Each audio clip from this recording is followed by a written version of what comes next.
do you think it's because of the virus? And I was like, no, the virus is a symptom. The virus is a symptom. The virus is not the cause of this stuff. There's a way bigger thing going on here that has opened the door for this virus. And I absolutely believe that everything is consciousness. So there's a level of consciousness that is creating. And the question is why, right? I believe that we're being asked to step into a higher vibrational frequency. We're being asked to let go of the paradigm of yesterday and create a new one that is more sufficient, more eco-friendly, more life-giving, life-supporting, more loving, more light. You are listening to the Ultimate Biohack for Women, a movement of women who know what they want and go get it. You know the answers lie within. Reach in and grab hold. This is a movement of women who tune in and turn themselves on. Now you're biohacking the woman's way, integrating the art and science of hacking your biology like a woman. Tap your magic, conjure your yes, upgrade, elevate, maximize your potential. I'm Dr. Brandy Victory, and this is a movement that is sure to hack your soul. Hello, precious beings. I so feel you out there. You know, so many people are simmering in fear right now, and many are actually dipping into terror throughout these crazy days we're living through right now. It's pretty nuts. And, I've been working with so many people virtually. It's been so fun. I've actually been wanting to expand my virtual practice for so long. And here I am like, okay, kind of forced into it, which has been amazing. And the movement that is happening for these ladies is so beyond what we experience in the office. When we're in the office and I got my hands on someone, it's like I'm doing a technique to them. But when we're working virtually, I'm helping you move through stuff on an energetic level. I'm helping you get guidance through your own higher wisdom and giving you tools to actually do on a day-to-day basis. And it's just been so powerful, and I've been having so much fun. But it's been really, it's kind of heartbreaking a little bit to see so much sadness and see so much terror. And I just wanted you to know I'm feeling you on that. I'm personally not feeling that stuff, but I can feel it from everybody else because I'm really empathic, and I have to be mindful. Like if I notice my emotions starting to get sideways, I have to ask, what is that? Like, as a matter of fact, I've quit drinking caffeine because I've been a little bit like, anxious and high strung a little bit. And I'm like, okay, you know what? Something is going on here. I'm going to get rid of the caffeine because maybe it's caffeine. But what I pretty sure it is that I'm just picking up them on the vibratory frequency of my environment, the people, our community, our world, right? And I believe we all have this ability and do this. We may not recognize it. We may not know it's happening. And we may think that our anxiety is ours when it's everybody else's. And that's something I've had to negotiate in my life because of the way I do empath with people. And I've learned that a lot of the feelings and emotions that I have are not mine at all. As a matter of fact, I had this really cool experience one time, several months ago. I went back to Texas to hang out with my mom. And I don't know if I've talked about this yet, but I just got there. I'd just done a cleanse. I was like on my game. I usually will do a cleanse, at least a 5-day cleanse prior to going, because it's so tempting for me to get off my rocker there with food choices because it's so available. And so I'll do a cleanse to set myself up for success while I'm there. And because usually, the 5-day cleanse will get rid of all my cravings, and I don't want anything gross and sugary and carbohydrates and all that stuff. So I was like, okay, I'm all on it, right? And I'm there with my mom. It was like maybe the first or second day, and she was walking up the stairs and I was walking up behind her. And I felt that like this overwhelming sensation to go eat a pecan pie. I don't know when the last time I had pecan pie was. It's been a long freaking time, okay? So for me to want a pecan pie was pretty nuts. And then I started going, oh, what else is in the kitchen? And I was kind of like looking through her cabinets with my mind's eye going, what can I have? What can I have? And then I saw them. I caught myself. I was like, what is that? how am I having that thought?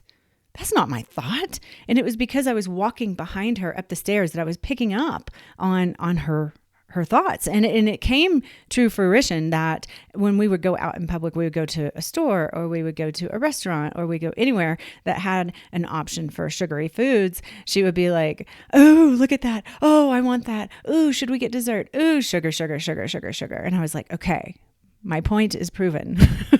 Yeah. So, be mindful about your thoughts and question yourself. Are these thoughts my thoughts? Am I picking up on the vibratory frequency of everyone around me, my family, my community, the world, the news, the social media, turn it off. All right. It's really, really tough out there. I mean, seriously, people are sick, people are dying. And I do pray for these people every single day because I feel so fortunate. I feel so fortunate to have the life that I've had. And I feel like I have myself set up in such a way that I get to be in this empowered place during this time. Now, it didn't come by me naturally. It just didn't drop into my space. I've been working for it. But still, there's a lot of people out who are suffering. And it's just, I keep those people gently in my heart, right? And the thing is, the media is playing it up so much that you can't help but be on guard, to say the least, right? Much less, in a state of terror. So, I find myself even doing it when I'm out and about. Like I see people wearing masks and shifting away from me, and I'm not wearing a mask. I'm not going to wear a mask. I'm not. I don't want to live in a fear-based society, and wearing a mask is because I'm fearful of getting sick. I'm not sick, so why do I need to wear a mask? That's not my thing. And so, but I see people doing it, right? And I see people looking at me because I'm not wearing a mask, and they're giving me the look, and they're shifting away from me. They won't let me hold the door open. Understandably, I really absolutely want to be respectful of people's social distancing, and I don't want to live in a fear-based mindset, right? So it's a weird little line there that can get easily lost, right? Because then I get back in my car and spray my hands with my essential oil-based sanitizer, which is not something I used to do, right? So I'm taking precautions, right? And what is that, right? It's so interesting to think about where to draw the line between fear-based action and thinking versus being smart about things, right? It's an important topic to consider because the reality is it's really easy to kid ourselves. I mean, like I was saying earlier, I'm an empath, and I have seen so many patients over the last few weeks that tell me they're doing good emotionally. They're like, oh yeah, I'm doing pretty good. No fear here, doing good. Yet I can hear it in their voice, instability. I can see it in their face, uncertainty. I can hear them tell me in their day-to-day actions and their way of living that it's fear-based. Yet they say they're I'm doing good emotionally. I'm doing good. Just holding it down over here, taking care of some chores around the house. But I can hear it. I can see it. So the question is, are you living in fear? Especially when you leave the house. Or are you actually following the CDC's recommendation and simply respecting other people's space? Like, there's a difference in those two, and it could be either. It's just a curiosity. Check in with yourself. Like, this is what I'm doing with myself. I'm checking in with myself because it's easy to get caught up in fear. Even when I know, like, someone asked me the other day, she was like, I don't remember exactly what we were talking about, but she was like, do you think it's because of the virus? And I was like, no, the virus is a symptom. The virus is a symptom. The virus is not the cause of this stuff. There's a way bigger thing going on here that has opened the door for this virus. And I absolutely believe that everything is consciousness. So there's a level of consciousness that is creating. And the question is why, right? I believe that we're being asked to step into a higher vibrational frequency. We're being asked to let go of the paradigm of yesterday and create a new one that is more sufficient, more eco-friendly, more life-giving, life-supporting, more loving, more light. I was listening to, I don't even know what it was. I was over listening. I was listening to something Roger was listening to, actually. And he was listening to an interview, and some guy said, and he was interviewing another guy about how to do a particular thing on Zoom with his work. And the guy was like, yeah, there's just these new modalities, and we start doing things a new way. And there's so much resistance when we're trying to get a new way of working and a new way of doing things going. And he's never heard anyone turn around and say, gosh, I wish we were doing it the old way. So when we go, into the next year, 5 years, 10 years, and we look back, I doubt there's going to be too many people going, oh man, I wish it was like 2019 because we always innovate. We always bring something new and something better to the table when we go through struggle. That is the essence of being alive and being a creator on this planet, right? So what I know is if we're living in a state of fear, it opens the door to allow in or to create that which we fear, because what we focus on becomes. So if we're sitting around going, oh my God, okay, I got to stay 6 feet away. Okay, I can make sure I wear my mask, wear my gloves. Oh, and spray my hands with sanitizer and wash my hands for 30 seconds, not 20, because I'm just freaking out. Don't touch the door handle. Oh my gosh. I just sprayed my hands and then I touched my phone. And like, there's all these thoughts that I'm hearing people say that are completely ridiculously based in fear. And it's okay to be cautious. I'm not saying don't take care of yourself by any means. And pay attention to where your thoughts are coming from. All right? Fear depletes your immune system. It wears us down. And then it sets us up for, guess what? to get sick, right? Yeah. So if we're living in a state of fear, just the mindset of fear creates the opening for us to create what it is we're fearing, and it depletes our immune system. So we got to overcome both of those states. We got to overcome the mental mindset, and we got to overcome the physiology, okay? So here's the deal. The stats are really scary. They're really freaking scary. Like, the stats keep coming out. We don't really know what we're dealing with. It's an unknown, right? Everything's evolving. We are in an unknown. When we're in a state of unknown, we feel out of control. Like, I am sure every single person listening to this right now feels out of control. And every person on the planet in some way feels out of control in some way. It may be a small out of control, but I bet if we all look around, we can go, yeah, I'm feeling completely out of control right now, or somewhat out of control right now. And that feeling out of control arises from that feeling of being out of control, arises fear. And so when we're in that state of fear, which is where we're at because we're feeling out of control, right? Then we affect everything. We affect how we show up. We affect how we think. We affect the light we bring into the world. We affect all of the things. We affect our immune system, right? Just like we were talking about. So our immune system is being affected every single moment because of this feeling of out of controlness. And I certainly don't want to minimize fear, right? It's completely understandable. It is so completely understandable. I find myself there, like I was saying, I find myself there sometimes like, wait a minute, turn that around. Where's that coming from? Who are you right now? What do you want to be right now? Like, I'm constantly asking myself these questions, right? So the thing is, we're just completely out of control and we're in complete state of fear, and our cortisol is continuing to skyrocket and our immunity is continuing to plummet. So, we have to get control somehow. And what we can do is we can control certain things in our own life. We can't control what's happening out there. We can't control the virus, but we can control some things about our own life, right? How we think, how we show up, how we act, how we breathe, how we eat, all those things. All right. So let's empower you to take control of something so you can let go of fear, because that's the primary thing, right? And I'm going to give you some really fun exercises here in just a few minutes. It's going to lean into that. Okay. So, the way I see it is society is become somewhat bipolar. I've talked about the polarity that I've been seeing, and I just realized it the other day. I was like, oh, society is bipolar. Wow, interesting. We're all over the place. So what we want to do is we want to soften the edges, right? Because everything is a reflection of everything. So there may be a tendency towards bipolarism, if that's a word, in your world, in your life, in your mind. So take a look at that and see if there's these extremes that are happening. I know I've seen it in my own mindset. I'm like, wow, woohoo, I'm on top of the world. I'm excited. I'm going. And then the next minute I had a weird dream last night where I dreamt of scorpions. And I'm not going to go into the dream right now because I haven't completely evaluated it, but that there were so many, and I have a feeling from so far, I have a feeling that I'm really feeling into the world, the feelings of the world.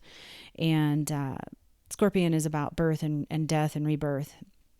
And I can feel where all of us are in that place all at once. And so, that can bring up fear too, right? But we want to soften the edges. We want to counterbalance the fear to balance ourselves out, right? We can change how we feel. We can change how we show up. We can change how we take action in our lives. And it takes practice. So I'm going to share with you these 2 exercises. They're actually practices. I don't even like to call them exercises. They're practices. And it's something you got to kind of do. You might feel better after you do it once, but if you do it, you're going to get results. Okay. And, we just got to learn how to see things from a deeper perspective. And, it helps to have accountability. So let me hold your hand through the fire. Let's get you to an empowered place on all levels, right? Mind, body, spirit. We can wake you up to your own truth so you can move forward with freedom. So you can help create a better life for yourself, your family, and the planet. All right. So let's do this. Let's do this. And again, if you're on social media and you're watching TV and you're watching people post pictures of them sick self, I saw somebody do that the other day, like a picture of them laying in bed and their eyes are all dark and they're like, oh, I feel so shitty. I'm like, God dang it. Why does one put that out in somebody's space? Like, I don't want to influence anyone's space in that way, but it comes from a place of ignorance, really, not knowing the impact and needing attention. I mean, that has to be it, right? So, just pay attention to your thoughts, pay attention to what you're posting, pay attention to how much you're listening to the TV, the radio, social media. Turn it all off. Save yourself. All right. Save yourself, save your family. All right. All that being said, once you get stuck in a fear-based mentality, worse, even terror, it's really freaking hard to pull yourself out. Don't you think? I know I've been there lots, and I've seen so many patients tell me, especially over these last few weeks, that once I get into those dark places, I just can't seem to get out. And it's terrible. And my heart goes out to all of you that are experiencing this, because I know how terrible it is to be in a dark place and not know how to get out, or not even know if it's worth trying to get out. Like, what's the point of trying to get out? That's where I went. I was suicidal. I was so deep into darkness that I had no reason to live. And according to my mind, as a matter of fact, in my mind, I believed that me not being here would be better for my family. Now that's out there, right? So if this is you, if you're having thoughts like that, definitely go see a therapist. If you have a psychiatric disorder, you're concerned for your well-being, and you're not seeing that you want to continue to live, these are important things to pay attention to, because I'm telling you, I'm here. I've lived through this stuff, and I'm here to tell you, you're needed. You have a light. You have something unique to share and offer, and it is time for you to stand up and own that shit, okay? You deserve it. And it's going to take you pulling yourself out of the darkness. You have to do it. Yes, get therapy, but you have to do it. No one can do it for you, all right? But I do want to chat about this because I have some tools that I'm going to give you in this podcast that may help when you're in those little dark places, okay? So on the energetic realm, which is that's like the work I'm doing now, is doing energy work with people. And on the energetic realm, what I'm seeing is people who are in these fear-based mindsets are closed down in their first and second chakra. It's both. It's not actually one, it's both. For those of you who may not know what that is, the chakra system is an energetic system in the body. It's where the meridians that acupuncturists work on come in and out of. They're like channels of energy. And you have 7 primary chakras in your central channel. And the first one is at the base of the perineum. And the second one is just below the belly button in front of the spine. So, and each chakra has a a specific quality characteristic lends itself to certain things that relate to you, your body, and your life. And so when the first chakra the first chakra relates to everything survival. It relates to how we are embodied, right? It's the closest one to the earth. So it's like the earth element, our foundation. It relates to your bones. When people have imbalances in the first chakra chronically, it can be what can lead to osteoporosis. So, because the bones are like your foundation, right? So just think about that. That first chakra is like your foundation, and our foundation has been shook like really, really hard, right? So the first chakra also relates to how we relate to money, sex, family, relationships, food. So I know a lot of people are having food issues right now. I know a lot of people are having relationship issues right now. Like, this is all first chakra stuff. Like, I've seen so many people in this world right now that are just shut down in the first. And so the idea is to open it back up. So your chakras open and close and for good reason and purpose. And I'm not going to get into all of that here, but I'm going to give you an exercise to help open that stuff up and create stability and strength in the lower body. And the lower body is related to the specifically the first chakra and partly the second. The second chakra is more about creativity. It's in your womb space. It's how we birth babies, right? It's how we create. It's how we make things. It's how we have passion to live our lives. And when that's closed down, all the passion goes away. We don't feel creative. We're kind of feel lost because, especially here as women, we are creative beings. We make babies. All right. We create life. We make babies. That is the essence of being the most incredible creator beyond God, right? So yeah, own it. And when we don't, we feel lost, we feel disconnected, we feel depleted, we feel worthless or pointless, like we don't have a purpose.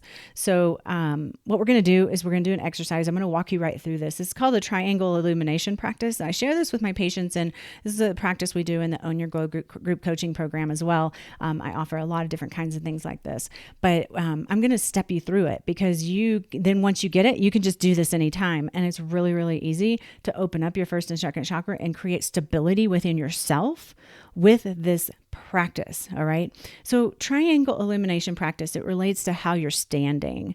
So basically, obviously, if you're driving, you can stop and get out and do this on the side of the road, but you definitely want to stand up for this one. So you're standing up, your feet are hip width distance apart or wider. So you want to have a triangular position of your legs, the floor being the bottom of the triangle and your legs being the sides of the triangle, your perineum being the top of the triangle. So triangles relate to creativity. They relate to harmony, ascension, illumination, and it's also the shape of a mountain, right? So you can imagine your feet are at the base of a mountain and your perineum is the top of the mountain, and you're literally using the energy of earth as a conduit for support. Okay. So go ahead and spread your feet, put both your feet flat on the floor, and feel equal balance between the front and back parts of your foot. So the forefoot and the heel. You might even want to rock back and rock forward so that you can feel, oh no, I'm not centered. Okay, what does it feel like to be centered on my feet? And then ensuring that you have equal balance left to right. So maybe rock a little bit to the left, rock a little bit to the right. See what it feels like to find that place of center. And just begin connecting with your breath.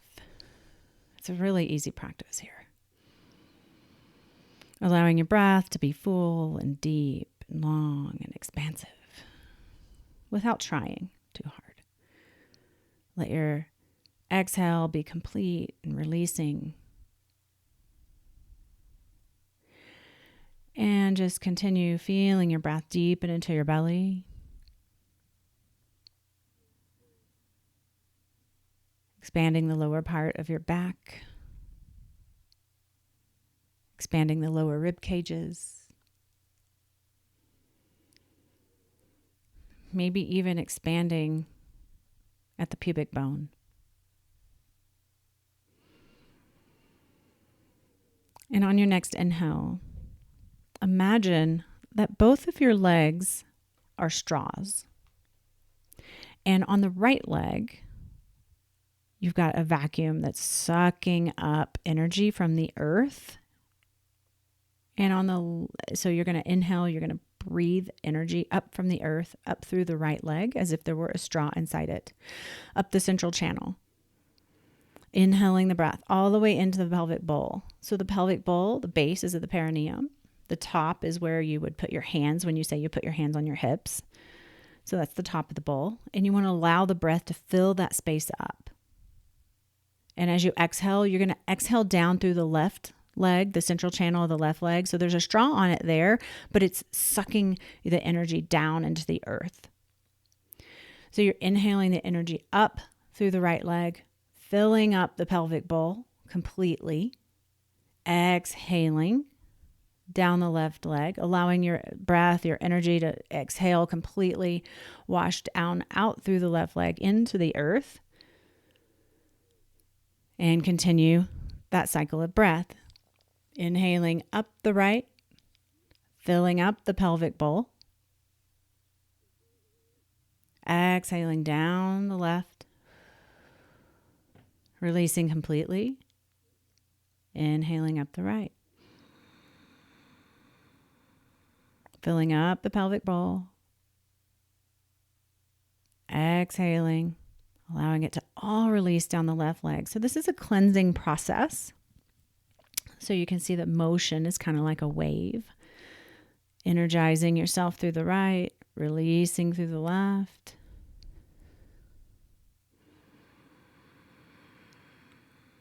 If you want to feel the energy swirl around in your pelvic bowl, you're welcome to do that. If you're called to do that, feel it swirling around in there, and then release it all down the left.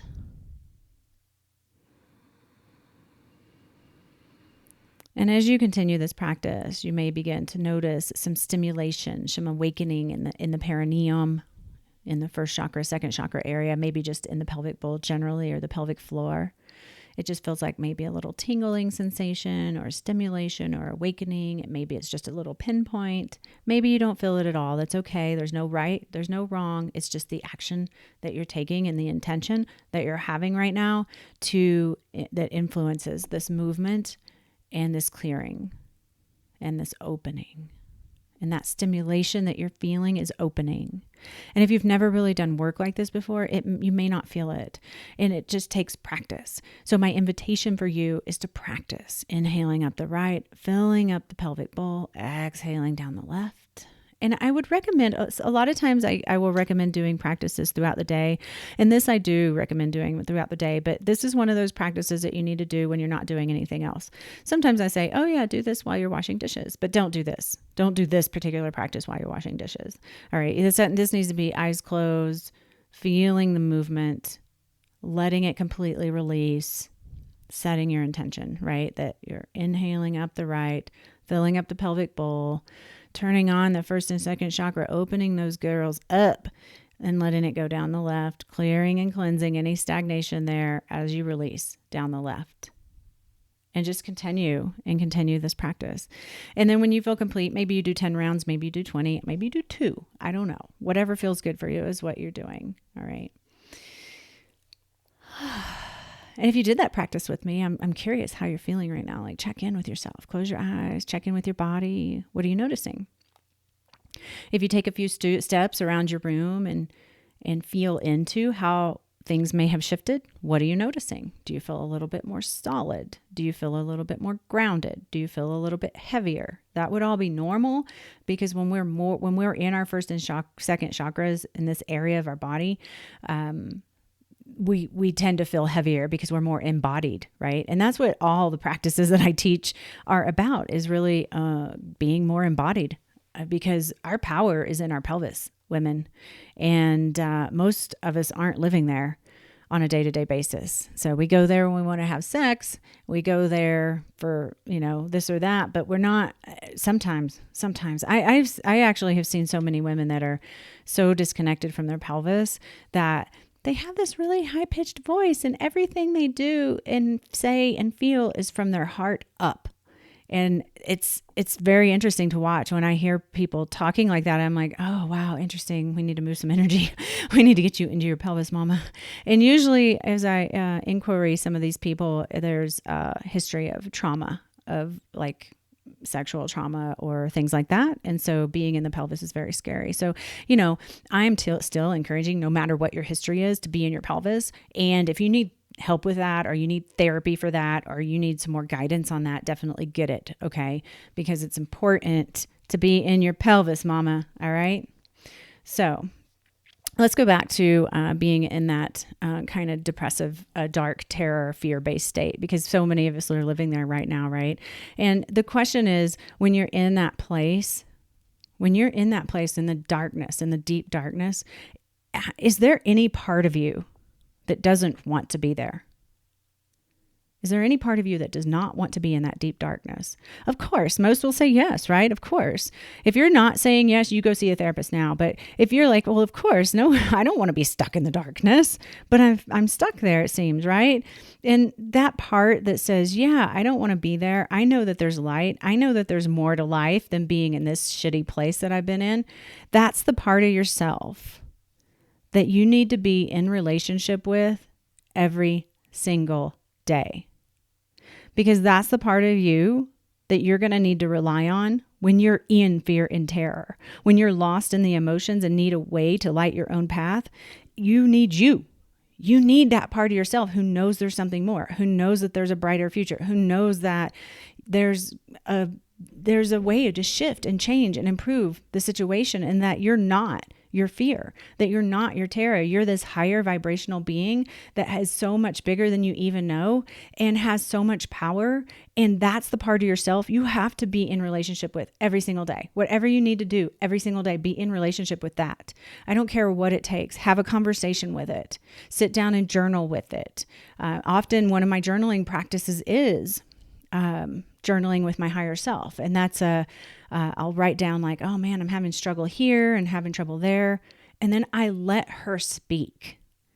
And she writes whatever it is and tells me how amazing I am.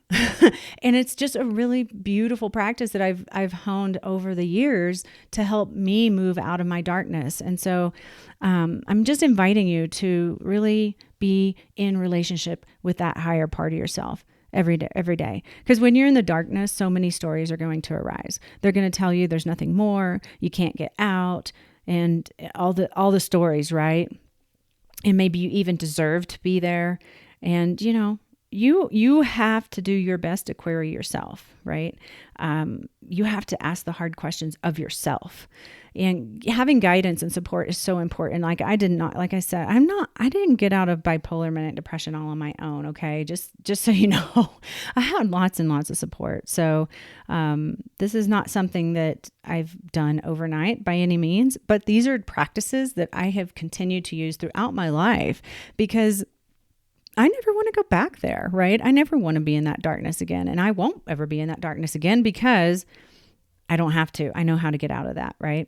So I personally tend to lean into Byron Katie's work, The Work, right? I'll put a link to the book. There's actually a worksheet online that I'll link that to, so you can go get the worksheet. But there's it's simple 4 questions that you can use for yourself when you're in the throes of the crap, right? So let's just say you're just feeling really stuck and down and you don't know how to get out. There's these 4 questions. And the first one, is it true? So you ask yourself, is it true that I'm stuck? And maybe there's a storyline that comes up that says, well, yeah, I'm stuck. It feels like I'm stuck. I'm totally stuck. I can't seem to get anything else, right? And then the second question is, can you absolutely know it's true that you're stuck, or whatever your story is, right? Can you absolutely know it's true? Can you absolutely know that you can't get out of this place that you're in? Like, that's pretty much a no, right? Because we can always change our environment, change how we feel, change what we do. It may not be easy, but we do have the power to do that. All right. The third question is, how do you react, or what happens when you believe that thought? So what emotions arise? What images come up? How do you treat yourself? How do you treat others when you actually believe you're stuck? Of course, you get scared. You can't see anything other than the darkness. When you believe that thought, then you lose connection with your light source, right? Maybe you treat yourself badly. Maybe you have bulimia. Maybe you cut. Maybe you do things that are things that are not healthy for you or other people.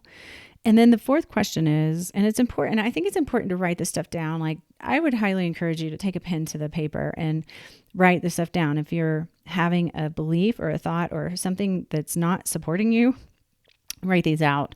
The fourth question is, who would you be without the thought? So without the thought of, I am stuck, I would be free. I am able to move.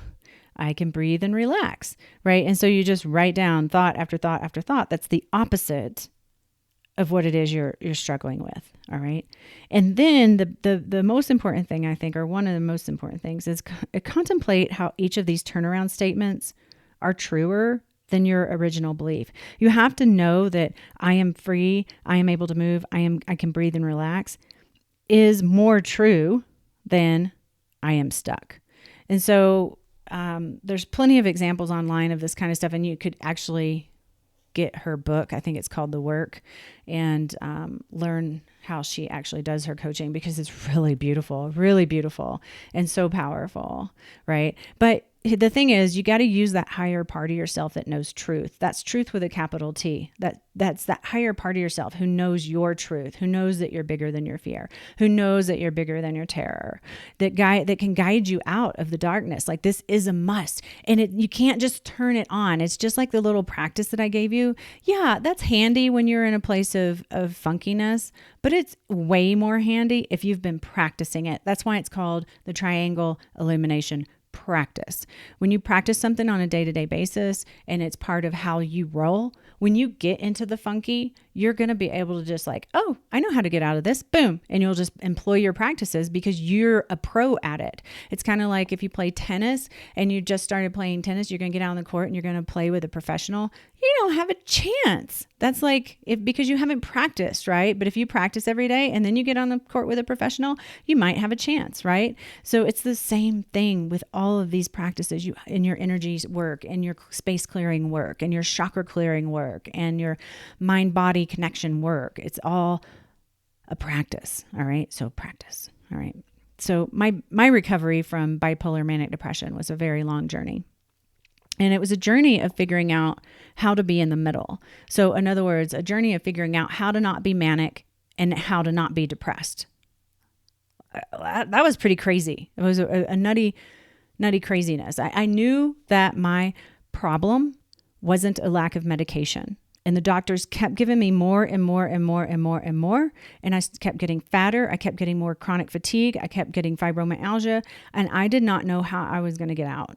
And I was so sad. But with my knowing, I was just like, there's another way. So of course I did a lot of cleaning up my diet, supplementation, functional medicine, lots of things. But one of the primary things was, okay, how am I going to be in the middle? How am I not going to be manic? How am I not going to be depressed? And so I had to pay really, really, really close attention to my thoughts every single moment. And I had to be like, okay, where am I headed right now with this thought? And that's just how I live my life, because I had to for my survival, right? I happen to be a fire element as my personality type. And as a fire element, we really like to go hard, play hard, go long, feel the excitement of life, don't stop. One of my old sayings I used to say is, oh, I can sleep when I die, because I don't want to miss anything. I am all about it. And so as a fire element, being in the middle was really, really hard, because there's uncountable times when my fire would tip me into mania. And so I'd be go, do, play, hard, whatever it is. And then what happens? What follows mania? Depression. And the depression is of the same altitude, just in the opposite direction. So if I get really, really manic, I'm going to pretty much be really, really depressed when that depression hits. And it could be tomorrow, it could be next week. There was no knowing. So I had to figure out how to not be manic, not let my fire take over my personality, so that I don't go into those scary places. So toning it down was my game, right? And at first it wasn't very much fun, because extremes are really fun for me. Like, I love extremes. I like skydiving. I like to touch the fire. Okay. And what I know now is that, it's really, really freaking amazing to have stability in my life and my emotions. You know, I do have bad days every now and then, right? Bad weeks, bad months, who knows, right? But it's not the depth of fear and terror and darkness and trying to figure out how to not exist. Okay. So I'm just sharing that with you just so you know that you can do it too. All right. You can figure out how to create balance in your life. Even if you're not bipolar, manic depressive, you might find that there's some imbalances in the way you think and the way you act. And sometimes you probably will see, if you look around, you have these patterns. Oh, once I do this, then this happens every single time. Okay. So how are you going to shift that, right? How are you going to shift into a state of a midline, a more balanced state? It takes listening to your higher self for guidance. Okay. That's what I had to figure out. I wanted my life to be different. Like I really, really wanted my life to be different. I remember what I thought was my last conversation with God. I was like, I'm not doing this anymore. I'm done. And when I got to that point, that's when recovery happened.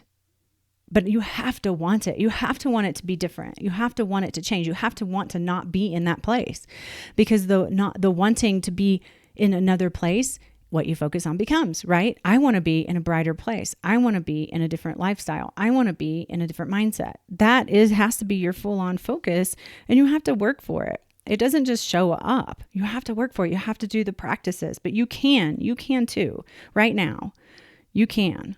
If you want your life to be different, you can. Right now, make the shift in your own mind and tell yourself, yes, this is what I'm doing. I am making the shift. And this is illuminating, right? You're going to illuminate yourself. You're going to illuminate your family. You're going to illuminate your environment. You're going to illuminate your community and the world. And, get help if you need it. Get help if you need it. But definitely step up to the plate and do your practices. And I think that's it. Yeah. On that note, let's talk about something fun that I have coming up. Speaking of getting help, you might need a little help in wanting to boost your immunity. And I'm going to offer a 5-day boot camp. It's called the Boost Your Immunity 5-day boot camp. It's a free boot camp. I'm going to have the link on the show notes. I'm really, really excited. It's going to be fun. I wanted to do at first I was like, I'm going to do a webinar on COVID-19. And I was like, screw that.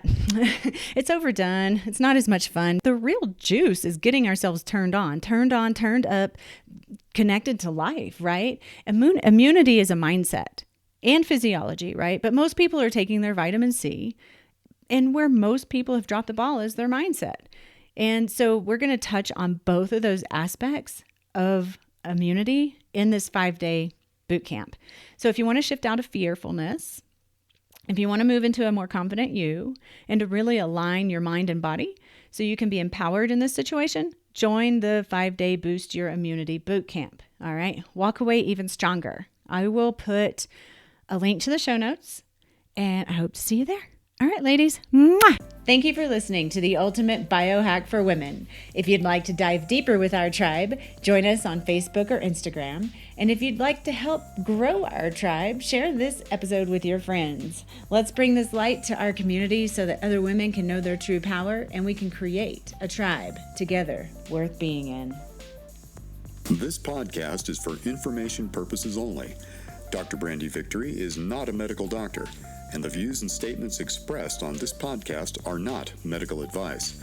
This podcast, including Dr. Brandy Victory and the producers, disclaim responsibility from any possible adverse effects from the use of information contained herein. Opinions of guests are their own, and this podcast does not endorse or accept responsibility for statements made by guests. This podcast does not make any representations or warranties about guest qualifications or credibility. This podcast may contain paid endorsements and advertisements for products or services. Individuals on this podcast may have a direct or indirect financial interest in products or services referred to herein. If you think you have a medical problem, consult a licensed physician.